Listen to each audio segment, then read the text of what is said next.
Namaste, viewers. I'm Vibhuti Jha. This is Jaipur Dialogue USA, and it's good to be back. I have been away, I'm absconding, I'm missing in action, and there is a good reason for that. And I wanted to share that with you before I jump into the topic that came to my mind. I had been to India for a while. As you may have heard or I have talked to you about that, we established an organization called United Consciousness, and we had our second convention in in Ujjain in the February 10th and 11th, around that time. That was very successful. More than 1,000 people had registered, participated, and more than 26 countries were represented, and the people participated in it really, really remarkably well. Conversation about that separately, but I'm very delighted and very honored, very happy to share with you that I did witness, participate in the Bhashma Arati of Mahakal. That was remarkably energizing. The energy that flowed in the hall, in the galleries, was just about amazing, and it was to my divine grace, to my divine privilege, that I happened to be seated right up there. So that was very empowering. Some other time we'll talk about it more as we go along. From there, I had gone to Mahakumbh, and I did take the holy dip.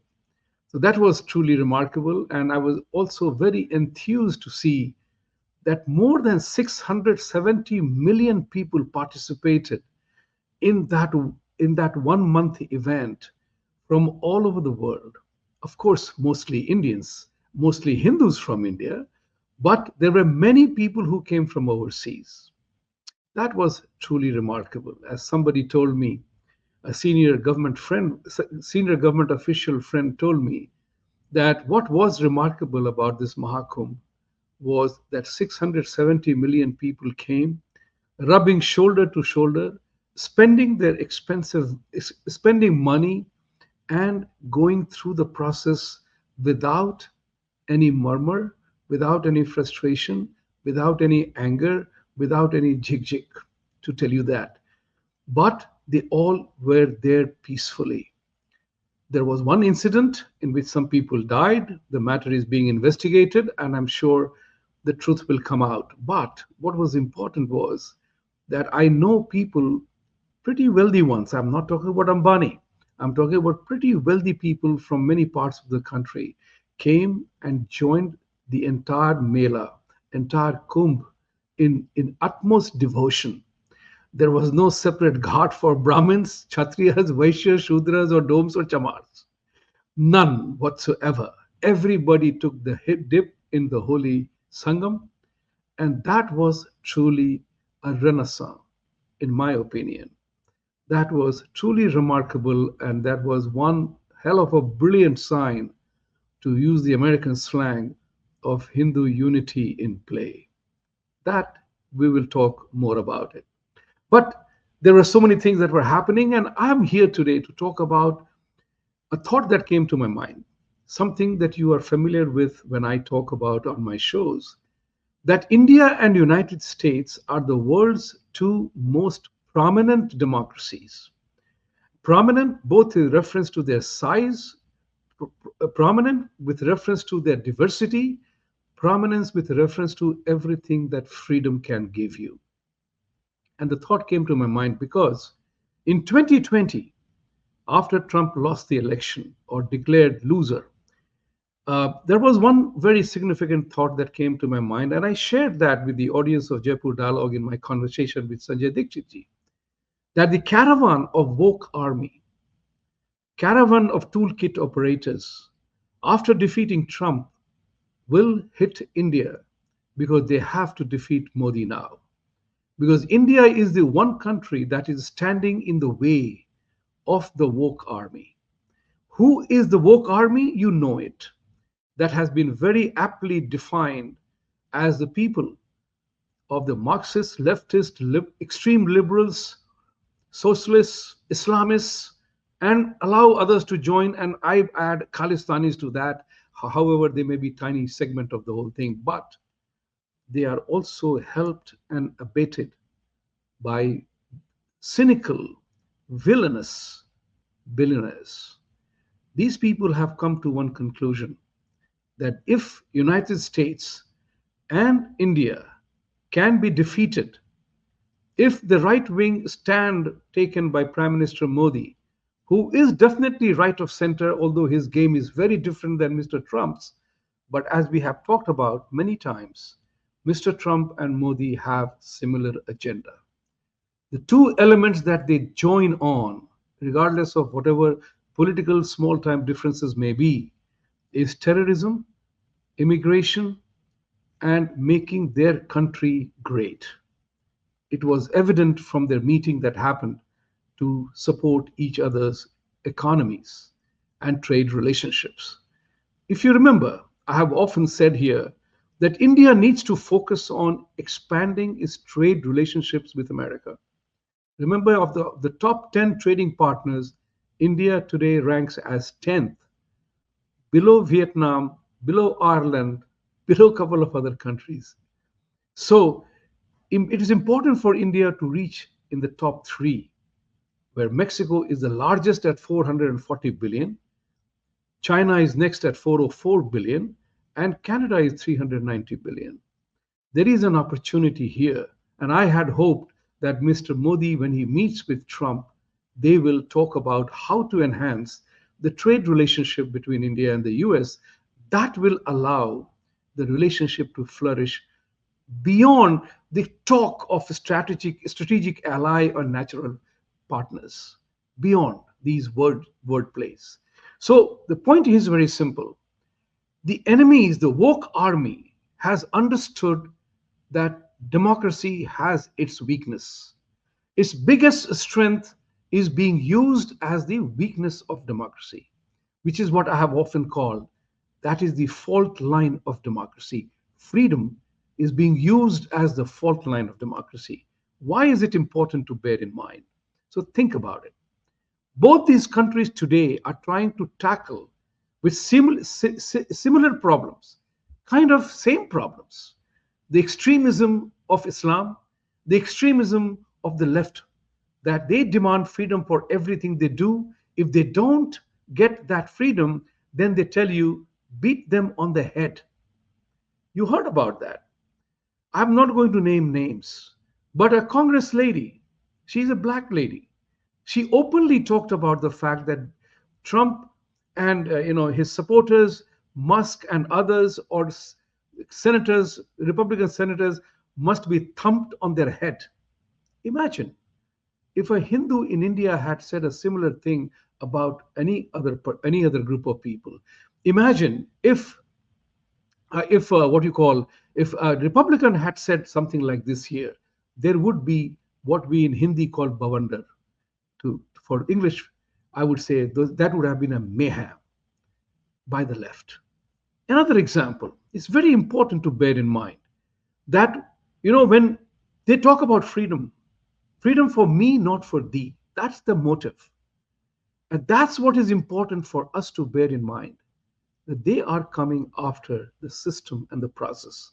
The woke army knows that once India and the United States fall into the grip of socialist policies, they have won. They have won in every single way possible. You know it. I don't have to tell you.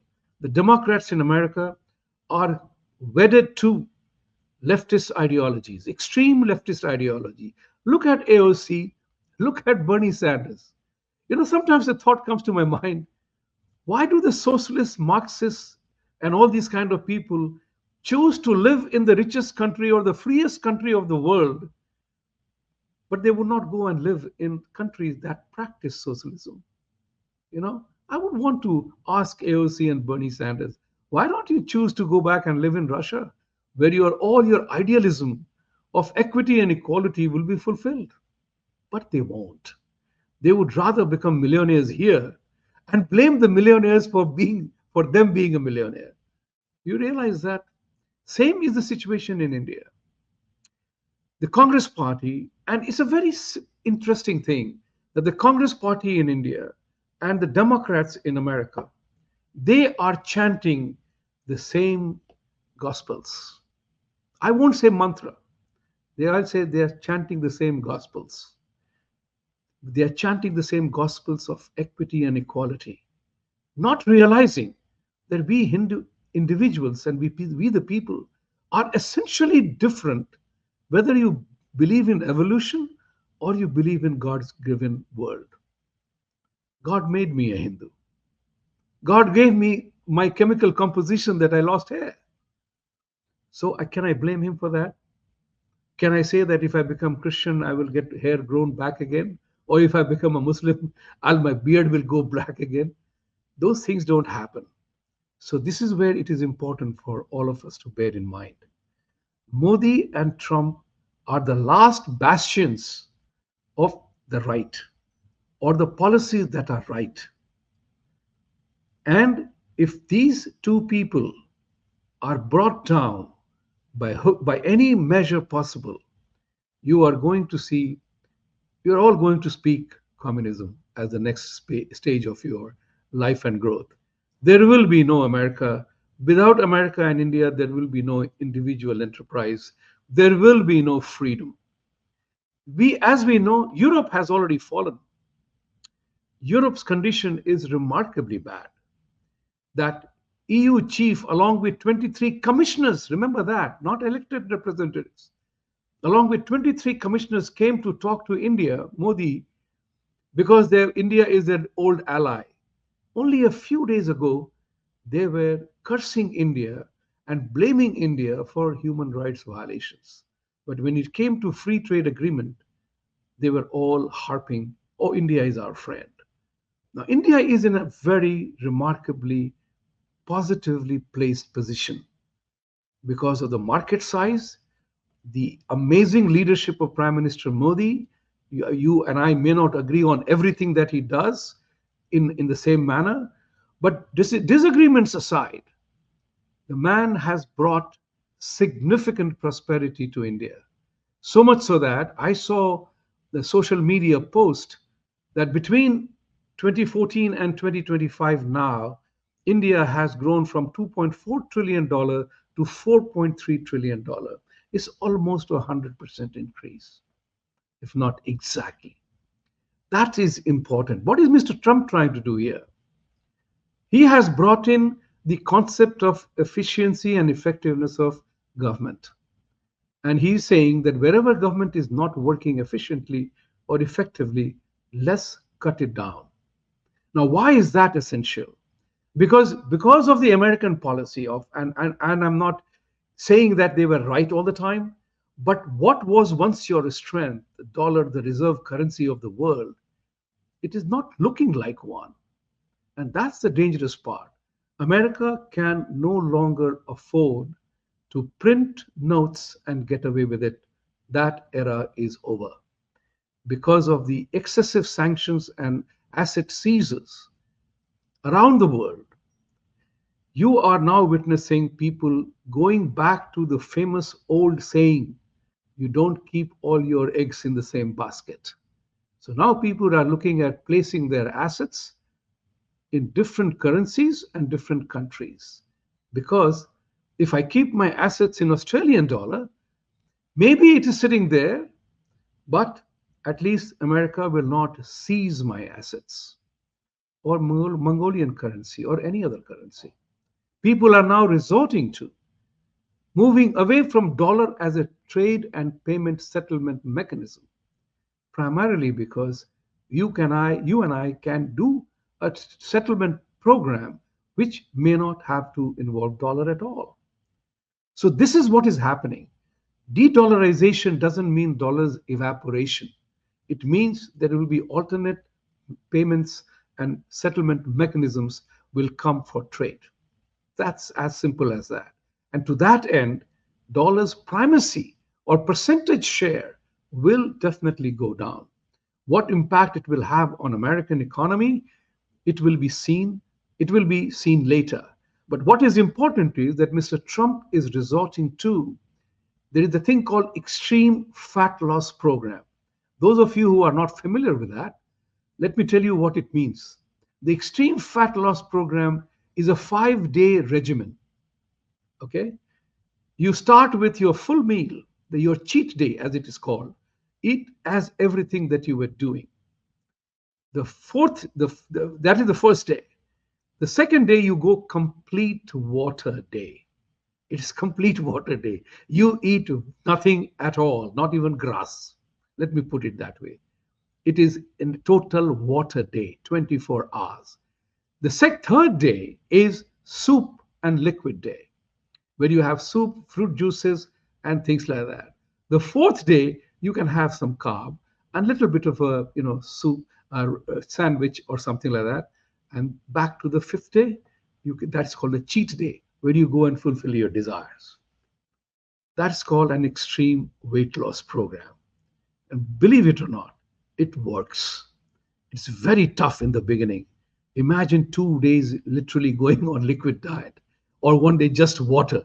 It's very tough. And that's what Mr. Trump is doing to curb the financial obesity of America. We are a financially obese country. And that's what is important for Trump to do. Naturally, there will be opposition to this because there were so many people stuck as part of the system who were beneficiaries of these mechanisms. And that's what is important, that Democratic Party is now raising a rabble so that people may, you know, protest. The famous word, my freedom of speech. Likewise for immigration. And I think I agree with Mark Rubio, Secretary of State, when he said that if you were to come to America and you declared your intent for what you are doing today as your intent, then we would not have given you the visa. Remember, I came to this country on L1 visa. I was an American Express Bank employee in India, and they brought me here in 1991. I was warned by my in house counsel from New York, don't give any hint that you want to stay back in the country. Tell your wife and your son, three of us came here, not to give even an iota of impression that you are going to stay there permanently. I'm telling you, this is the extent of the warning that people give when you come on a visa. If I come here and start brandishing gun as my gun right and start killing people as my freedom, I have a problem. That's what is important for people to know. That Trump and Modi, I think, in my opinion, are the last bastions to protect the world from the invasion of communism, Marxism, liberalism, and extreme liberalism and Islamism. This is what is important. And I believe that both these leaders, smart as they are cognizant of this fact. And I think they will join hands to do together. So, this is what is important for me, along with the issues that I have talked about. Your freedom of speech, our freedom of speech, is being used as the fault line of democracy. What are you going to do about it? Let's talk about that some other time. Thank you. As I always end my conversation with you with the call to Satyameva Jayate, truth must triumph. And that's what is important. And for truth to triumph, you and I will have to stand together and fight for it. Thank you.